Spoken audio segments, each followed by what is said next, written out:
Hello friends. ఇవాళ mutton curry తినాలనుందా? అయితే హార్డ్‌గా కాకుండా సాఫ్ట్, జ్యూసీగా హోటల్ స్టైల్ మటన్ కర్రీ కేవలం కుక్కర్‌లో ఎలా చేయాలో చూద్దాము.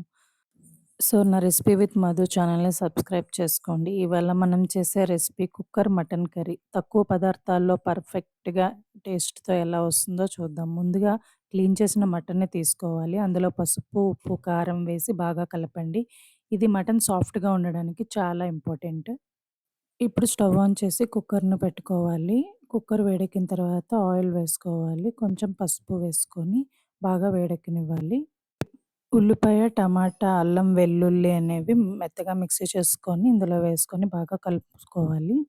అది వేగిన తర్వాత పసుపు, కారం, ధనియాల పొడి, గరం మసాలా వేసుకొని బాగా వేపుకోవాలి. ఇప్పుడు మనం పక్కనే పెట్టుకున్న మటన్‌ని ఇప్పుడు అందులో యాడ్ చేసుకొని అది బాగా మిక్స్ చేసుకోవాలి.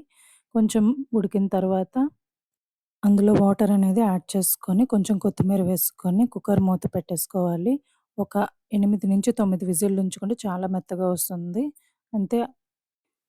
విజిల్స్ అన్నీ అయిన తర్వాత కుక్కర్ తెరిస్తే చూడండి సూపర్ సాఫ్ట్ మటన్ కర్రీ అనేది రెడీ అయిపోయింది. ఈ రెసిపీ మీకు నచ్చినట్టయితే లైక్ చేయండి, షేర్ చేయండి. రెసిపీ విత్ మధు ఛానల్‌ని సబ్స్క్రైబ్ చేయడం మర్చిపోకండి. మళ్ళీ ఇంకో టేస్టీ వీడియోతో కలుద్దాం. Thanks for watching.